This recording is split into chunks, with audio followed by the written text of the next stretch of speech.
والد کی موت کے بعد برا محسوس کرنے لگا ہوں۔ محسن عباس حیدر خاندان والوں کی ایک کے بعد ایک موت پر بات کرتے ہوئے رو پڑے۔ مردوں کو ہمیشہ معاشرتی طور پر مضبوط اور بہادر سمجھا جاتا ہے، جس کی وجہ سے انہیں اپنے جذبات کا اظہار کرنے یا رونے کا کم موقع ملتا ہے۔ تاہم مرد اکثر اپنی تکالیف کا بوجھ کم کرنے کے باتھ رومز یا ٹریفک میں پھنسی گاڑیوں میں روتے ہیں۔ اداکار، ٹی وی میزبان اور لکھاری محسن عباس حیدر نے اپنا حالیہ انٹرویو میں مردوں کے جذباتی دباؤ اور ان کے سہار کے مسائل پر کھل کر بات کی۔ محسن عباس نے بتایا کہ کیسے معاشرتی توقعات اور روایات مردوں کو اپنے جذبات ظاہر کرنے سے روکتی ہیں، اور یہ کہ وہ اکثر اپنی تکالیف اور غموں کو اندر ہی اندر دبا کر رکھتے ہیں۔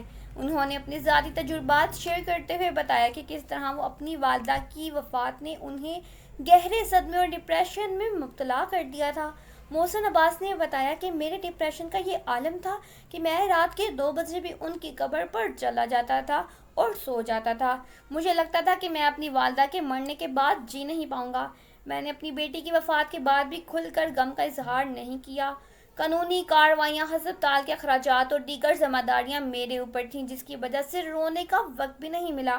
محسن عباس نے یہ بھی کہا کہ حال ہی میں ان کے والد کا انتقال بھی دل کے دورے کی وجہ سے ہوا، جس کے بعد وہ مزید جذباتی طور پر کمزور ہو گئے۔ انہوں نے مزید بتایا کہ جب کسی گھر میں موت آتی ہے تو مرد اس قدر مصروف ہوتے ہیں کہ وہ اپنی تکالیف کو ظاہر کرنے کا وقت ہی نہیں پاتے۔ میں نے محسوس کیا کہ والد کی وفات کے بعد میں بچپن سے بڑھاپے میں داخل ہو گیا ہوں، اور اب مجھے لگتا ہے کہ میں اپنی جوانی کا ایک حصہ بھی نہیں گزار سکا۔